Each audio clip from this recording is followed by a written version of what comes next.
When visiting Mexico, Missouri, and Zenith Aircraft, we recommend staying here.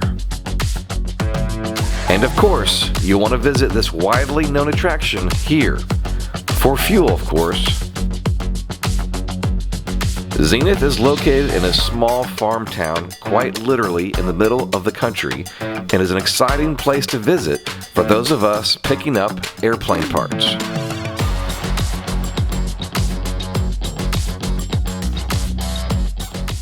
So today's kind of a big day for me, and a milestone for a lot of builders is picking up their very last kit.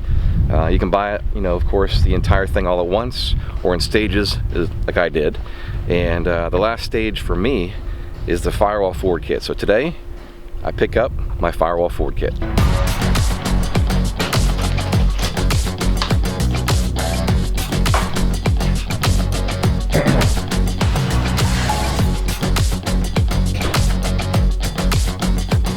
Surprise, you're on camera.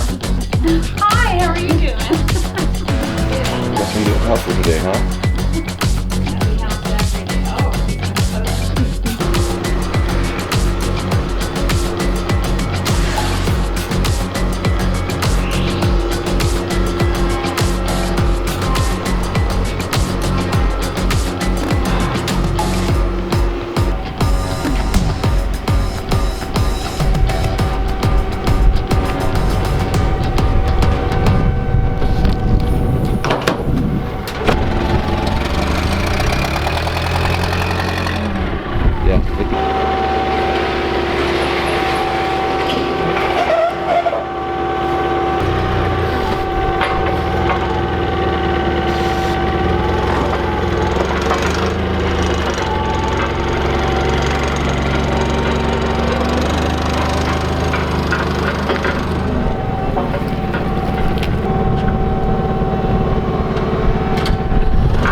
If you want to bump it and see if it's all the way up.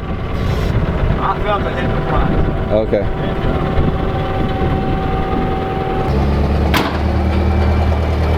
All right, so I'm out here picking up my last kit, my very last kit, which is the firewall forward kit. So sorry I won't be visiting anymore, picking up parts.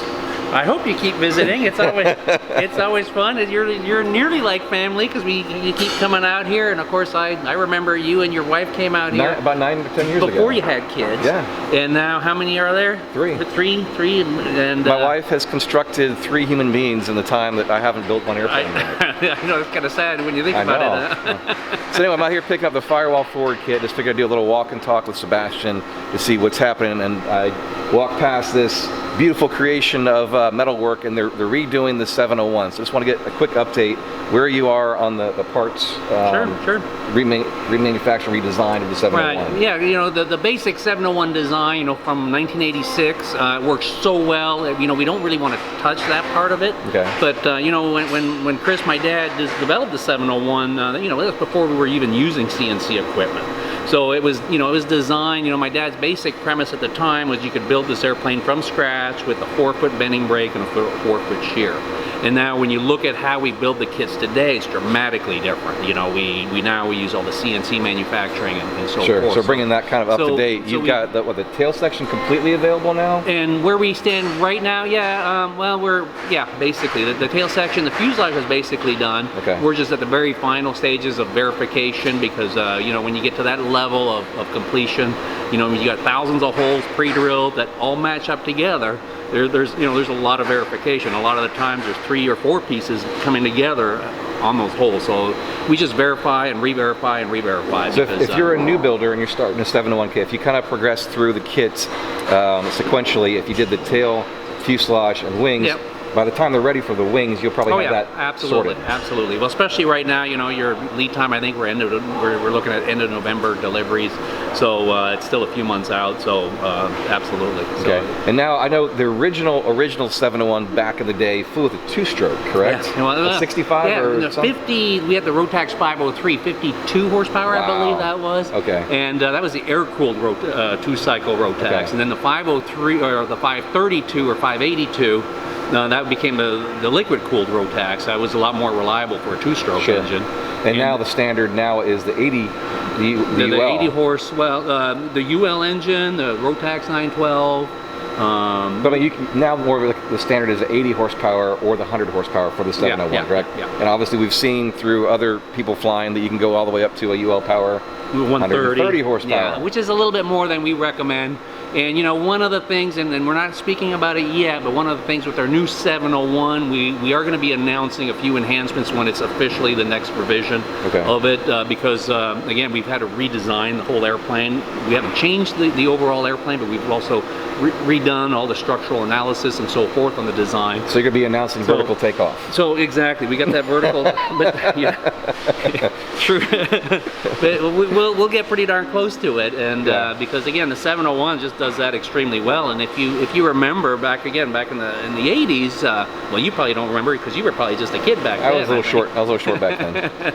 But you know, with that 52, 53 horsepower Rotax 503, it nearly did take off vertically. I mean, I remember we were doing videos 30, 40, 50 foot takeoff distances. Yeah. And this is way before, you know, there were STOL competitions. Sure. You know? Well, it's a really light aircraft. I mean, and that's exactly it. It was very light. It's now heavier because people want doors, they want brakes, you know, those kind of things that you know that regular pilots want, and I can't blame them. I want that as well.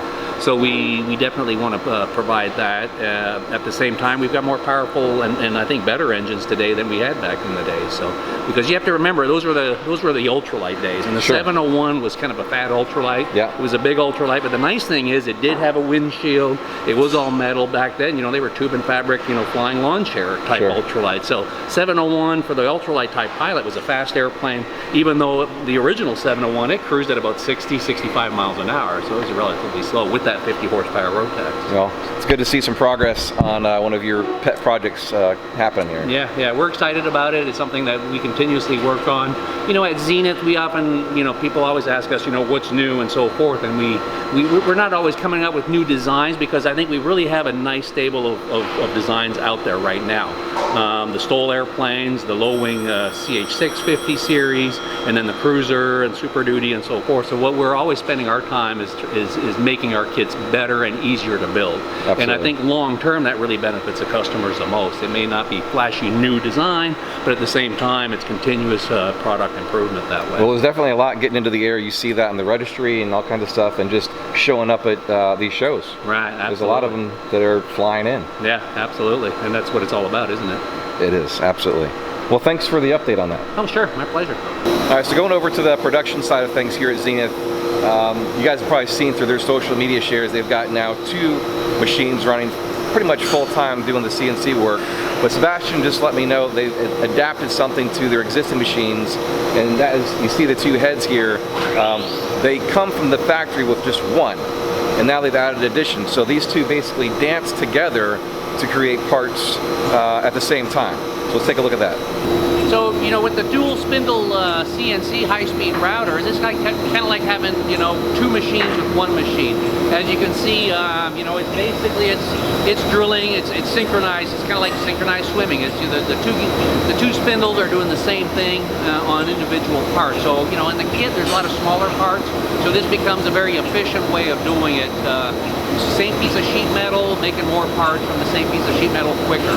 And you know, we recently updated the machines well over the last few years. It's a major investment on our part, but we enjoy seeing that kind of progress because, especially again, like we saw with the new 701 and a lot of our designs, all these little parts and pieces that, you know, it used to be you used to get, you know, 4-foot L angles, and you used to cut those down into little pieces and then drill and so forth. And it's, you know, it wasn't difficult, but it was a time-consuming thing. Now you're getting all these smaller parts supplied, pre-drilled, final hole size, ready to put together. So that definitely requires more machining time, and that's why we continue to invest in these high-speed routers that way. Very impressive, making these little kits easier to build one part at a time.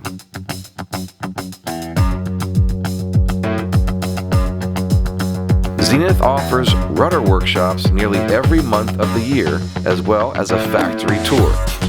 So if you want to see this for yourself, call to schedule a tour. Until next time, just build it.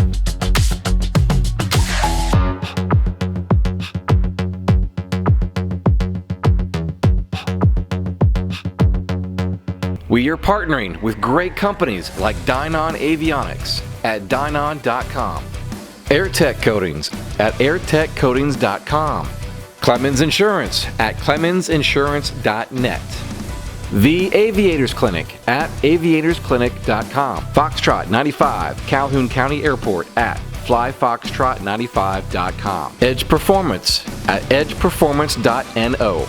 Take a moment to go visit their websites at the links found below in the description of this video. And visit our website at ExperimentalAircraftChannel.com for events, our video library arranged in easy-to-find playlists on specific topics, affiliate products, aviation merchandise, and so much more.